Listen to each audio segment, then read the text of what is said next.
할렐루야. 하나님의 평강이 우리 사랑하는 모든 믿음의 가족들의 삶과 가정에 충만히 임하시기를 축복합니다. 사랑하는 성도 여러분, 요즘 날씨가 어떻습니까? 올 여름 무더위가 참 유난스럽습니다. 햇살은 사정없이 내리쬐고 습한 공기는 마치 벽을 마주하는 것처럼 답답합니다. 이럴 때면 시원한 물 한 잔, 또 나무 그늘 한 점이 좀 간절해집니다. 예전에 제가 이스라엘 성지 순례 중에 실제로 광야를 걸어본 적이 있습니다. 장렬하는 태양빛이 그늘 하나 없는 이 정수리의 햇볕이 내리쬐입니다. 그리고 발밑의 모래와 자갈은 그 내리쬐는 태양 열기를 이제 다시금 내뿜습니다. 물을 마셔도 계속해서 목이 말라왔습니다. 그리고 거기에 주변은 너무 고요해서 이 모래알이 굴러가는 소리가 들릴 정도였습니다. 여러분 혹시 모래알 굴러가는 소리 들어보셨습니까? 너무 조용하면 들릴 수도 있습니다. 그만큼 아주 고요한 상황이었는데요. 그때 잠시 이런 상상을 해봤습니다. 지금 내가 혼자 이 가이드도 없이 이 길을 모른 채 이 광야에 남겨지게 된다면 어떻게 될까? 잠깐 생각해 봤는데요. 정말 숨이 턱 막히면서 아찔했습니다. 요즘 많은 이들이 광야를 낭만적으로 표현하기도 하고 광야를 동경하기도 합니다. 사진 작가들은 광야를 배경으로 멋진 작품을 찍고 또 명상가들은 그 광야의 그 고요함을 즐깁니다. 그러나 사랑하는 성도 여러분, 진짜 광야는 절대 낭만적이지가 않습니다. 광야는 정말 살기 어려운 곳입니다. 무엇보다 무서운 건 아무도 도와줄 수 없는 그런 상황이 되었을 때 홀로 남겨지게 된다는 그 느낌은 무서울 정도입니다. 그 무서운 외로움, 끝없는 무기력함, 그걸 한번 경험해 본 사람은 광야가 낭만적인 곳이 아니라 정말 사람을 무너뜨리는 곳이다라고 하는 것을 잘 알게 될 겁니다. 그런데 우리 인생에도 이런 숨막히는 광야의 시간이 찾아올 때가 있습니다. 몸도 마음도 지쳐서 또 아무 말도 하기 어려울 만큼 고단하고 누군가에게 하소연하기도 어려운 텅 빈 길 위에 혼자 걷는 것 같은 그런 시간들 말입니다. 그렇다면 하나님은 가장 소중한 예수 그리스도를 우리에게 내어주셨잖아요. 그토록 그렇게까지 사랑해 주신 우리에게 왜 가끔 때로 그런 광야의 길로 이끄시고 그 광야를 걷게 하시는 것이겠습니까? 오늘 본문 말씀인 신명기 8장에서는 하나님께서 이스라엘 백성을 40년 동안 이끄셨던 그 광야의 시간을 돌아보게 하십니다. 신명기 8장 2절에서 하나님은 모세를 통해서 이렇게 말씀을 전합니다. 내 하나님 여호와께서 이 40년 동안에 내게 광야 길을 걷게 하신 것을 기억하라. 이 구절에서 가장 눈에 띄는 표현은 바로 내게 광야 길을 걷게 하신이라는 부분입니다. 즉 이 광야의 여정은 이스라엘 백성들이 어쩌다 스스로 헤매며 가게 된 길이 아니라 하나님이 의도적으로 그 광야 길을 걷게 하신 것이라는 뜻입니다. 우리는 흔히 광야를 죄에 대한 대가, 불순종의 결과라고 생각합니다. 물론 출애굽 이후 가데스 바네아에서의 이 불순종은 광야 여정의 이 출발의 원인이 된 것은 사실입니다. 그러나 성경은 광야를 징계로만 보지 않습니다. 그 길에는 하나님의 목적이 있었고 하나님의 계획이 있었으며 무엇보다 하나님의 사랑이 있었습니다. 하나님의 이스라엘 백성을 광야로 그저 내본 것이 아니라 광야로 이끄셨습니다. 똑같은 것 아닌가? 광야로 갔는데 아닙니다. 여기는 큰 차이가 있습니다. 광야로 내몬 것이라는 것은 억지로 이 광야로 던져진 형벌인 것이고요. 광야로 이끄셨다 하는 것은 사랑하는 자녀를 훈련시키기 위해 부르신 자리이기 때문에 그 차이가 있습니다.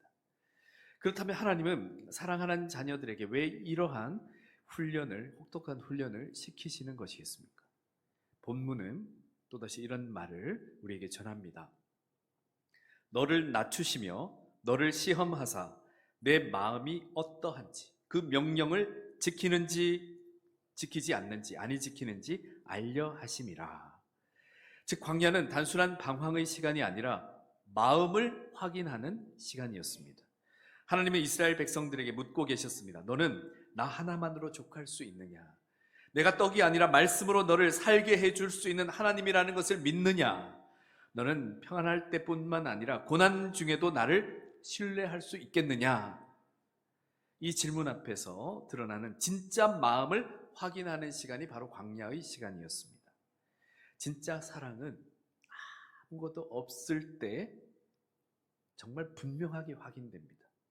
오직 하나님만 남았을 때 그들의 마음이 어디에 머무는지가 드러나게 되는 자리가 바로 광야였습니다. 또한 하나님은 광야에서 진정한 사랑을 가르치셨습니다. 예레미야 2장 2절에서 하나님은 이때 이 광야 시절에 이 이스라엘 백성과의 그 시간을 이렇게 회상하고 있습니다. 내가 너를 위하여 내 청년의 때의 인애와 내 신혼 때의 사랑을 기억하노라. 곧 씨 뿌리지 못하는 땅 그 광야에서 나를 따랐음이니라. 아멘. 하나님이 이스라엘 백성들과의 그 광야에서의 관계를 청년 시절 신혼에 비유하고 있습니다. 모든 것이 서툴고 신혼 때 불안했지만 서로에 대한 신뢰 하나로 사실 부부의 연을 맺고 그리고 신혼 살림을 시작하지 않습니까? 그와 같은 순수했던 시절로 하나님도 기억하고 계신다는 겁니다. 하나님 그때를 영원히 기억하셨습니다. 그때 이스라엘 백성들은 아무것도 직접 받은 것이 없고 가진 것도 없었지만 그저 하나님 한 분만을 믿고 광야 길을 따랐던 것을 하나님께서 기억하셨습니다. 여기서 기억한다는 말은 단순히 나는 그때를 회상한다는 의미만이 아닙니다. 여기서 히브리어 단어가 기억한다라는 단어는 자카르인데요. 이 단어에는 그저 그때를 떠올리는 수준이 아니라 왜 어떤 기억을 하게 되면 그 감정이 같이 이렇게 마음에 다시 떠오르는 기억들이 있죠. 감정이 담겨 있는 기억들. 근데 그 감정이 담겨 있는 기억 그것만으로 끝나는 것이 아니라 그러한 감정과 기억이 계속해서 이루어졌으면 하는 간절한 바람이 담겨 있는 것이 이 기억한다는 뜻입니다. 즉 관계를 회복하고자 하는 사랑의 의지가 내포되어 있는 능동적인 기억이다라고 할 수 있겠습니다. 그래서 하나님께서 내가 기억한다고 하실 때는 그 사랑의 순간을 마음에 간직하고 있을 뿐만 아니라 다시 그 사랑을 이어가고자 하시는 간절한 의지를 표현하신 겁니다. 하나님은 광야에서 하나님을 따랐던 이스라엘의 사랑이 얼마나 순수하고 진실했었는지를 지금도 깊이 간직하시며 앞으로도 그러한 진실한 관계를 이어가고자 하신 것입니다. 사랑하는 성도 여러분, 우리 인생에도 척박하고 고통스러운 광야의 시간이 찾아올 때가 있습니다. 이미 지나갈 수도 있고 또 혹은 지금일 수도 있고 언젠가 찾아올 수도 있겠는데요. 한번 예전을 생각해 보면 우리가 오히려 그러한 시간 속에서 아주 절실했기 때문이었을까요? 하나님 앞에 더 순수했던 기억을 떠올려 볼 수 있습니다. 여러 가지 지금은 이것도 저것도 막 생각하고 있지만 어떤 광야에 탁 던져지는 순간 사실 그동안 막 머리 싸매고 생각했던 것이 그게 중요하지 않는 거구나. 정말 이 부분이 정말 중요한 것이구나 하고 뚜렷해지는 것이 있습니다. 그러면서 하나님 앞에 엎드리는 그런 순수해지는 시간들이 있습니다. 예배에서 진심으로 무릎 꿇게 되었고 처음으로 눈물로 기도드리며 주님의 음성에 어렵지만 순종하고자 결단했던 순간들이 있었습니다. 하나님은 이러한 모습을 그런 모든 사랑의 순간들을 지금도 기억하고 계십니다. 하나님께서 우리를 광야로 이끄시는 이유는 단지 과거의 실수를 반복하지 않도록 징계하려는 차원이 아닙니다. 그보다 더 깊은 뜻은 하나님과의 그러한 사랑을 다시 회복하고 시작하고자 하시는 것입니다. 이스라엘 백성은 가데스 바네아에서 정탐꾼들의 보고를 듣습니다. 이 가나안 땅을 한번 정탐하고 오라 했더니 땅은 좋습니다만 그곳에는 정말 어마어마한 사람들이 있어서 우리가 들어가면 우리가 죽을 수도 있습니다는 부정적인 보고를 하면서 그 보고를 듣고는 이스라엘 백성들이 낙심하게 됩니다. 그때 그들은 사람의 말에 더 귀를 기울였고 눈에 보이는 상황을 하나님보다 더 크게 보았으며 결국 세상의 힘 앞에 하나님을 뒤로 멀리 밀어내버리고 말았습니다. 하나님께서 약속하신 땅이 눈앞에 있었지만 그들은 믿음이 아닌 두려움을 선택했습니다. 그래서 하나님은 그들을 다시 광야로 이끄셨습니다. 그 광야에서, 그곳에서 그들이 의지했던 모든 것을 내려놓게 하시고 세상의 계산과 판단을 잠시 멈추게 하시고 오직 하나님 한 분만을 다시 붙들도록 하셨습니다. 자기 힘이 아니라 하나님의 말씀만을 의지하는 자리를 회복하게 하신 것입니다. 그곳이 바로 하나님께서 이끄셨던 광야였습니다. 물론 광야는 결코 쉬운 곳이 아닙니다. 하지만 하나님이 이끄시는 광야는 나를 무너뜨리기 위함이 아니라 나를 다시 세우기 위한 곳이었습니다. 그저 좋은 길로만 그대로 두었다면 이스라엘 백성들이 가나안 땅을 정복할 수 있었을까요? 아니요, 어림도 없었습니다. 광야를 통해서 가나안 땅으로 들어갔던 이스라엘 백성들이 가나안을 정복하고 다스릴 수 있었습니다. 그래서 하나님께서 광야로 이끄신 것입니다. 그렇게 우리도 기억해야 합니다. 혹시 우리가 지나고 있는 이 광야에도 하나님의 사랑은 여전히 흐르고 있다는 사실을 꼭 기억하시기 바랍니다.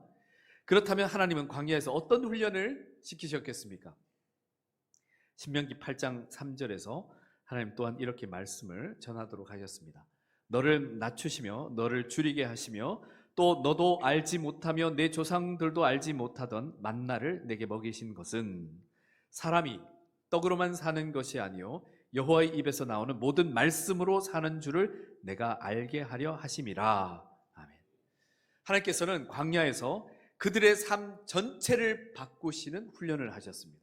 그저 요거 조금 고치고 저거 조금 고치고가 아니라 아예 생각 자체를 바꾸고 삶 자체를 바꾸고 습관 자체를 바꾸도록 그 삶 자체를 바꾸는 훈련을 하셨습니다. 왜? 하나님의 백성으로 살아가는 법을 가르치고자 하셨기 때문입니다. 그래서 첫 번째 훈련은 매일 아침 내리는 만나를 통해서 신뢰하는, 하나님을 신뢰하는 훈련을 시키셨습니다. 이스라엘 백성은 광야에서 아무것도 스스로 준비할 수 없는 환경에 있었습니다. 계속 이동하니 농사를 지을 수도 곡식을 저장할 수도 없었고 그리고 뭔가 만들어서 장사하거나 팔 수 있는 그러한 땅에 거하지도 않았습니다. 매일매일 생존 자체가 위태로운 그 광야에서 그들이 어떻게 살아남았겠습니까? 하나님께서 그들에게 하늘에서 내리는 양식 만나를 주셨습니다. 그런데 이 만나에는 단순한 생존 이상의 하나님의 훈련의 뜻이 담겨 있었습니다. 왜냐하면 몇 가지 하나님께서 주신 지침이 있었는데요. 출애굽기 16장을 보시면 하나님은 만나에 대해 명확한 지침을 주셨습니다. 첫 번째는 하루치만 거두어라. 하루치만 거두어라. 그랬을 때 여기에 계신 분들 중에서도 이런 생각이 속속 들 수도 있는데요. 내일 만일 만나를 안 주시면 어떻게 하지? 그래서 만나를 거두러 나가서 하루치 정도 거둔 다음에 또 내일 것까지 이렇게 거두는 사람들이 그때도 있었습니다. 그래서 거두어서 이제 내일은 좀 안 나가도 되겠지, 혹 만나가 안 내려도 우리는 먹고 살겠지, 자기뿐만 아니라 자기 가족들을 위해서 그렇게 거두어 놓은 겁니다. 근데 그 다음날 어떻게 됐겠습니까? 만나가, 그렇게 거두어 놓은 만나가 싹 다 썩어버렸습니다. 먹지를 못하도록. 그렇다면 만나의 유통기한은 하루였을까요? 아닙니다. 신기하게도 또 하나의 규정이 있는데요. 6째 날, 곧 안식일 전날에는 이 만나를 이틀치를 거두어라. 그렇게 명령하셨습니다. 그랬을 때 실제로 안식일에는 만나가 내리지 않았습니다. 모든 것을 하나님께 집중하면서 안식하는 날이었기 때문에 만나를 거두러 나가면 안 되었었던 날이기에 만나가 내리지 않았습니다. 그러면 이틀치 거두어 두었던 만나는 어떻게 되었을까요? 그 다음날 또 똑같이 썩어버렸을까요? 아니요, 썩지 않았습니다. 신기하죠? 그렇게 이틀치를 거두어서 안식일을 보낼 수 있었습니다. 또한 만나는 언제 거두러 나가야 됐을까요? 저녁쯤? 아니면 내가 나가고 싶은 시간에? 아니요. 마치 새벽 이슬처럼 만나는 아침에 싹 내리고 그리고 날이 해가 떠서 뜨거워지기 시작하면 만나는 다 녹아서 사라져 버렸습니다. 그래서 늦게 일어난 사람은 만나를 거둘래야 거둘 수가 없었습니다. 여기에서 이 현상에서 알 수 있듯이 하나님의 때는 잠시라도 늦어지면 그 기회를 놓친다는 겁니다. 하나님의 때를 따라 하나님의 방법대로 하나님의 양식을 받아야만 살 수 있다는 것이 바로 하나님의 훈련의 포인트였습니다. 하나님은 이 만나를 통해 하나님의 백성들에게 주시고자 했던 메시지가 있었습니다. 너희가 사는 것은 너희 손에 달려있는 것이 아니다. 너희가 매일 아침 나를 신뢰하는 법을 배워야 한다는 메시지를 주고자 하셨습니다. 그래서 광야의 백성들은 아침마다 눈을 뜰 때 자연스럽게 이렇게 고백할 수밖에 없었습니다. 하나님이 오늘도 나를 먹이시는구나. 오늘도 하나님 없이는 나는 살 수 없구나를 고백할 수밖에 없었습니다. 하나님은 그들에게 내일을 위한 대비보다 오늘을 전적으로 신뢰하는 그 신뢰와 믿음을 가르치고자 하셨습니다. 그 신뢰는 단지 생존을 위한 신뢰가 아니라 하나님은 나의 아버지시며 오늘도 나를 기억하시고 먹이시는 분이십니다 라는 그 사랑의 관계에서 비롯된 신뢰였습니다. 사랑하는 성도 여러분, 오늘 우리도 만나의 법칙 속에 살아가고 있습니다. 하나님은 우리에게 10년치, 1년치, 한 달치 은혜를 충분히 주실 수 있는 분이십니다. 그러나 그렇게는 주시지 않습니다. 어떻게 주시느냐? 오늘 하루를 살아갈 믿음, 이 순간을 하나님과 함께 감당할 수 있는 힘을 주십니다. 그것이 바로 하늘에서 매일 내리는 하루치 은혜의 만나입니다. 근데 여기서 더 중요한 것은 만나가 한두 번 내리고 그친 것이 아니었습니다. 실제로 하나님은 만나를 이스라엘 백성들이 약속의 땅 가나안에 들어가서 이 농사를 지어서 그곳에서 소산물을 먹기까지 하나님께서 만나를 하루도 빠짐없이 안식일은 빼고요 계속해서 주셨습니다. 그 땅에서의 농사 지은 것을 먹었을 때 그때 만나가 그쳤습니다. 즉 하나님의 은혜는 우리가 약속의 땅에 이르는 그날까지 우리에게 필요한 모든 날과 우리를 훈련시키고 이끄시는 모든 동안에는 결코 끊이지 않는다는 것입니다. 그러니 우리가 매일 하루를 시작하며 이렇게 담대히 고백할 수 있기를 소망합니다. 오늘도 하나님은 나에게 은혜 주실 것을 믿습니다. 하루치 은혜이지만 그것이면 충분합니다. 왜냐하면 주님은 내일 또 만나를 내게 내려주실 것이기 때문입니다. 이 믿음이 있어야 합니다. 오늘은 오늘의 믿음으로, 그리고 오늘 주시는 은혜로 살아내고 내일은 또 내일 하나님께서 은혜 주실 그 은혜로 살아가는 겁니다. 그래서 예수님께서도 내일 걱정은 내일 하도록, 하나님께서 오늘 걱정은 오늘로 족하다 말씀하신 것입니다. 그런 훈련을 시키셨고요. 두 번째는 구름 기둥과 불 기둥으로 하나님께서 인도하시는 그 인도하심을 따라가는 훈련을 시키셨습니다. 광야에는 도로 표지판이나 안내도가 따로 없습니다. 전혀 없습니다. 그리고 더 신기한 것은 여기를 봐도 다 비슷비슷합니다. 그래서 광야에서는 길을 잃기가 너무 쉽습니다. 어디로 가야 할지, 어디서 멈춰야 할지 인간의 눈과 판단으로는 결정할 수 없는 곳, 그곳이 바로 광야입니다. 그런 곳에서 하나님은 이스라엘 백성들에게 구름 기둥과 불 기둥을 주셨습니다. 낮에는 구름 기둥으로 햇빛을 가려 주시고 밤에는 불 기둥으로 추위와 어둠을 막아 주셨습니다. 그랬을 뿐만 아니라 그 구름 기둥과 불 기둥으로 하나님은 이스라엘 백성을 인도하셨습니다. 민수기 9장 19절에서 20절을 보시면 그때의 기록이 이렇게 나와 있습니다. 구름이 성막 위에 머무는 날이 오랠 때에는 이스라엘 자손이 여호와의 명령을 지켜 행진하지 아니하였고, 혹시 구름이 성막 위에 머무는 날이 적을 때에도 그들이 다만 여호와의 명령을 따라 진영에 머물고 여호와의 명령에 따라 행진하였다고 전하고 있습니다. 즉 이스라엘 백성들은 오직 하나님의 그 구름 기둥이 움직일 때 움직였고, 구름 기둥이 머물면 그곳이 어디든 기간이 언제까지이든 그곳에 그대로 머물렀다는 겁니다. 여기서 우리는 이 훈련의 결정적인 본질을 깨달아야 합니다. 그것은 곧 자기의 판단을 내려놓고 버리고 오직 하나님의 인도하심을 따르는 삶입니다. 이것이 바로 우리가 하나님께서 우리에게 원하시는 하나님의 백성의 삶입니다.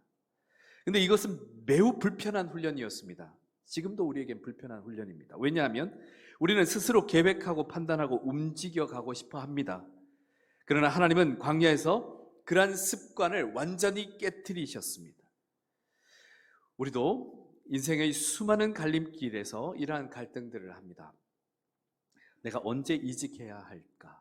그리고 우리 자녀들은 어떤 길로 보내야 할까? 언제 결정을 내려야 할까? 어떤 사람과의 관계를 이어갈까, 정리할까?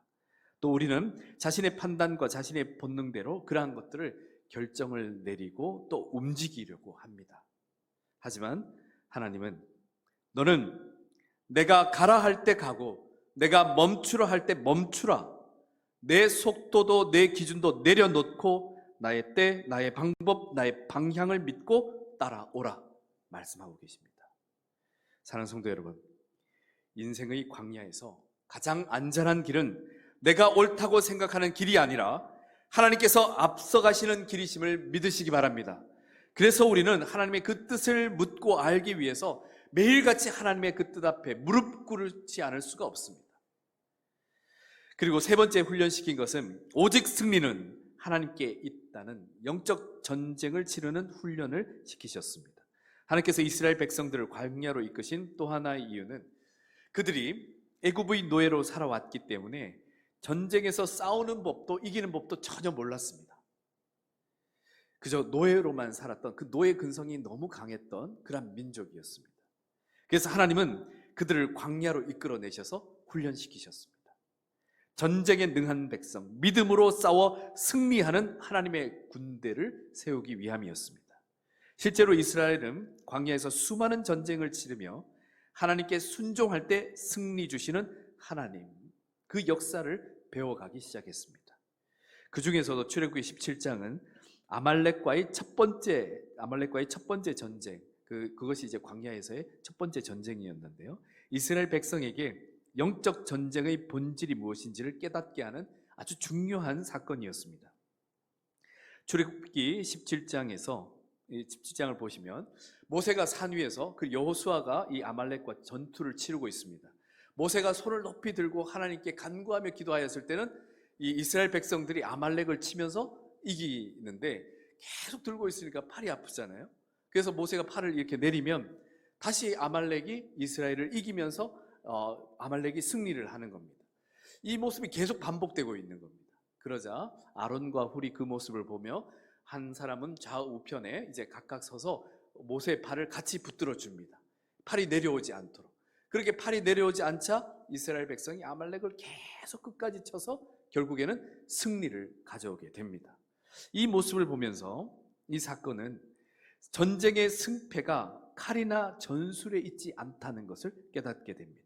하나님을 향한 하나된 믿음의 태도에 달려 있다는 것을 분명히 알게 되었습니다. 하나님이 이 사건을 통해서 이스라엘에게 말씀하셨습니다. 너희가 승리하는 것은 결코 너희 각자의 손에 달려 있지 않다. 한 마음으로 나를 신뢰하고 나를 의지할 때만 가능한 것이다. 하는 것을 가르치셨습니다. 이것이 바로 영적 전쟁의 훈련이었습니다.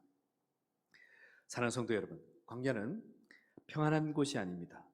하지만 하나님은 그 혹독한 땅에서 이스라엘을 하나님의 군대로 훈련시키셨습니다. 아말렉과의 전쟁을 통해 믿음으로 싸우는 법을 배우게 하셨고, 아모리 사람, 바산 왕 옥, 그리고 모압 사람과의 그 전쟁을 통해 하나님께 순종할 때 승리하고 불신할 때 패배할 수밖에 없음을 직접 경험케 하셨습니다. 그런데 왜 이렇게까지 하나님은 치열하게 철저하게 그렇게 훈련을 시키셨겠습니까? 그 이유는 이스라엘이 실제로 들어가야 할 그 가나안 땅은 그 모든 여정의 끝이 아니라, 전쟁의 끝이 아니라 오히려 그 풍요 속에서 더욱 치열한 영적 전쟁을 치러야만 하는 전장이었기 때문에 그렇습니다. 실제로 이스라엘이 이제 하나님의 명령에 따라서 가나안 땅으로 들어갑니다. 모든 것을 정복하고 정착하여서 이제 평안함이 찾아오기 시작합니다. 평안을 누리게 되자 이스라엘 백성들은 서서히 광야에서의 훈련을 잊어가기 시작했습니다. 가나안 땅 사람들의 그 우상 숭배를 부러워하기 시작했고, 세상 문화를 흠모하며 하나님의 말씀보다는 사람들의 말을 따르기 시작했습니다. 결국 영적인 무장이 그렇게 무너지게 되자 북이스라엘은 아수르에게, 남유다는 바벨론에 의해서 각각 망하고 맙니다. 이는 칼과 힘이 부족해서가 아니라 하나님을 신뢰하는 믿음이 약해졌기 때문이었습니다.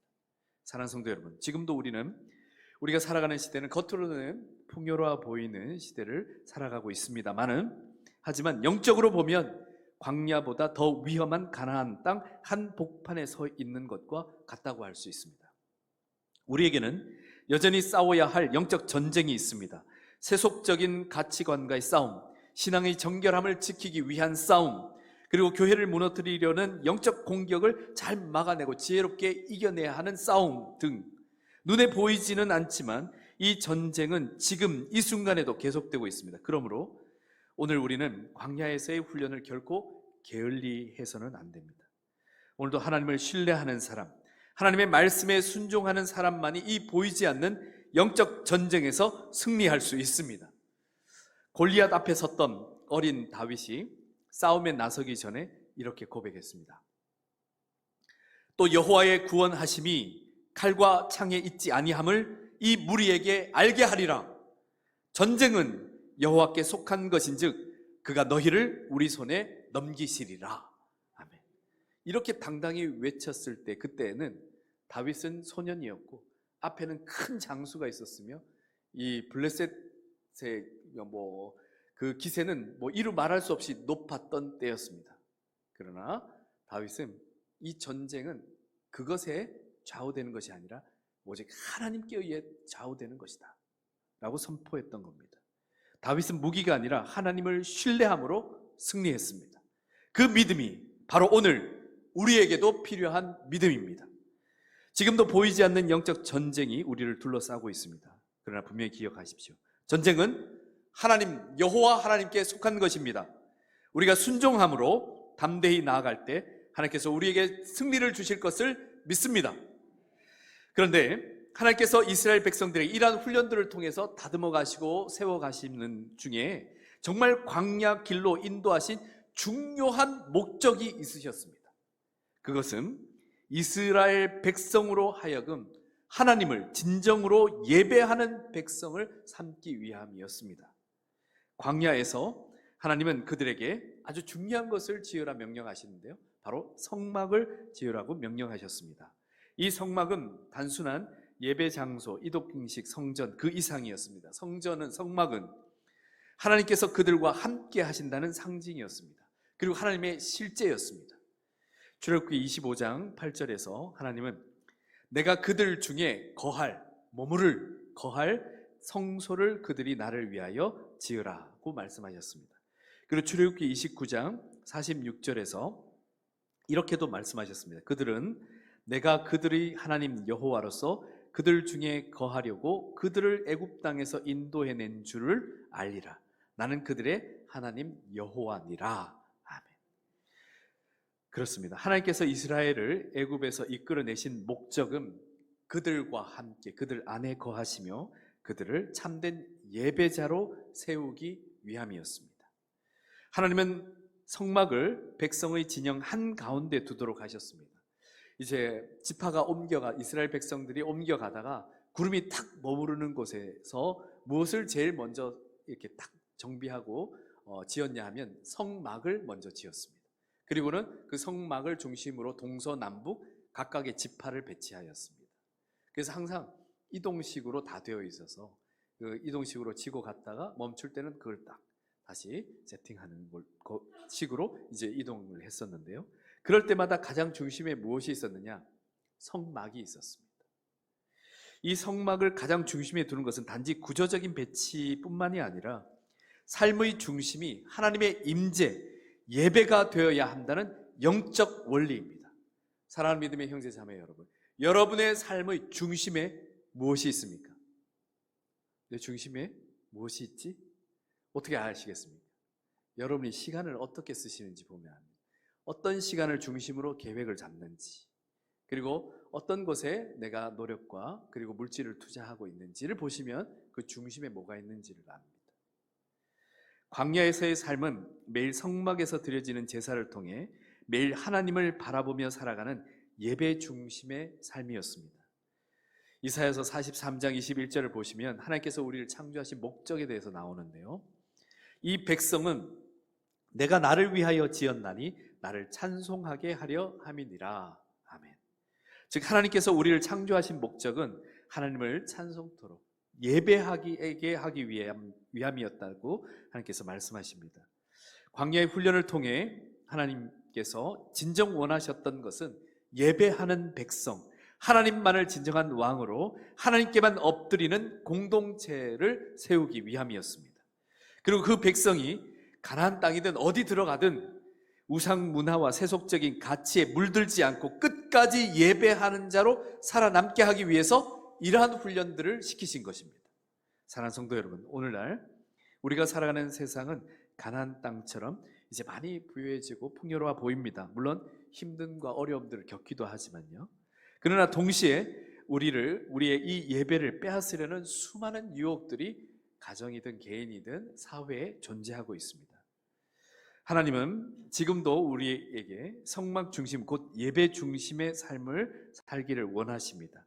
내가 정한 방향이 아니라 하나님의 임재 앞에 무릎 꿇고 하나님의 말씀 앞에 귀를 기울이며 하나님께 예배 드리는 삶, 그것이 바로 광야에서 우리를 훈련시키시는 하나님의 목적입니다.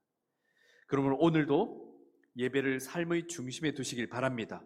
예배가 회복되면 우리의 모든 정체성이 회복되면서 대부분 많은 문제들이 자연스럽게 해결되어 갑니다. 예배가 중심에 서면 광야도 두렵지 않고 가나안의 유혹도 이길 수 있기 때문입니다. 예배는 광야의 어려움을 이기게 하는 능력의 원천이기 때문입니다. 사랑하는 성도 여러분, 우리는 어쩌면 각자의 인생의 광야길을 지나가고 있을지도 모릅니다. 어떤 이는 병상에서 건강의 회복을 기다리고 있고, 또 어떤 이는 자녀의 문제로 눈물의 기도를 흘리며 기도드리고 있고, 또 어떤 이는 외로운 마음으로 관계의 회복을 바라며, 또 어떤 이는 생계를 책임져야 하는 실제적인 경제적인 압박을 느끼며 힘들어하는 시기를 보내고 있을 수도 있습니다. 그래서 광야는 결코 쉽지 않습니다. 끝이 보이지 않으며 때로는 혼자 남겨진 것 같은 외로움이 밀려오는 곳이 광야이기 때문입니다. 하지만 사랑하는 성도 여러분, 꼭 기억하십시오. 그 광야에서도 하나님의 사랑은 여전히 흐르고 있습니다. 광야는 하나님으로부터 버려진 자리가 아닙니다. 오히려 하나님이 나를 훈련시키시고 다시 세우시는 자리입니다. 그 광야 한복판에서도 하나님은 구름기둥과 불기둥으로 인도하시고 만나로 먹이시며 말씀으로 새 길을 여셨습니다. 그리고 무엇보다 하나님은 그 광야에서 하나님의 백성들을 예배자로 세우셨습니다. 오직 하나님만이 우리의 주인이시고 오직 하나님만이 우리의 생명이며 오직 하나님만이 우리 삶의 목적임을 깊이 새기게 하신 자리, 그곳이 바로 광야입니다. 그렇기에 광야는 더 이상 저주의 장소가 아니라 하나님의 사랑의 흔적이 켜켜이 쌓여가는 은혜의 자리입니다. 오늘 이 예배를 마치고 우리는 또한 각각 삶의 자리로 돌아가야 할 겁니다. 그럴 때 이렇게 고백하며 담대히 나아가시길 축복합니다. 우리 함께 고백해 봅시다. 내가 선 곳이 광야 한복판일지라도 하나님의 사랑이 여전히 흐르고 있음을 믿습니다. 나는 혼자가 아닙니다. 하나님은 오늘도 나와 함께 걷고 계십니다. 아멘. 주님께 사랑하신 성도 여러분, 그 광야 위에 흐르는 하나님의 사랑이 저와 여러분의 심령을 다시 살리고 우리의 삶을 다시 일으키며 우리의 믿음을 더욱 견고하게 하실 것을 믿습니다. 그래서 오늘도 그리고 내일도 우리 인생에서 어떤 광야에 서게 될지라도 하나님의 사랑을 믿고 따라 걸어가시는 참된 하나님의 백성들 되시길 주님의 이름으로 축복합니다. 함께 기도하겠습니다. 사랑의 하나님 아버지, 오늘 말씀을 통해 우리가 걸어가는 광야의 시간이 버림받은 시간이 아니라 오히려 주님과 다시 사랑을 시작하는 시간임을 깨닫게 하시니 감사합니다. 주님, 우리가 처음 주님을 만났던 그 순간 눈물로 기도하며 무릎 꿇었던 그 자리를 기억하게 하옵소서. 주여 또한 기억하여 주옵소서. 삶이 힘들어도 현실이 막막해도 우리를 여전히 사랑하시는 하나님의 음성에 귀 기울이게 하옵소서. 이스라엘이 광야에서 말씀으로 훈련받고 믿음으로 싸우는 백성으로 세워졌던 것처럼 우리도 우리 각자의 삶으로 이끄시는 그 광야에서 하나님의 사람으로 빚어지게 하옵소서. 사랑보다 두려움을 먼저 선택했던 우리의 연약함을 용서하여 주시고 이제는 말씀을 따라 그 사랑을 따라 다시 일어나는 믿음의 백성이 되게 하옵소서. 우리의 진정한 인도자 되시는 예수 그리스도의 이름으로 기도드립니다. 아멘.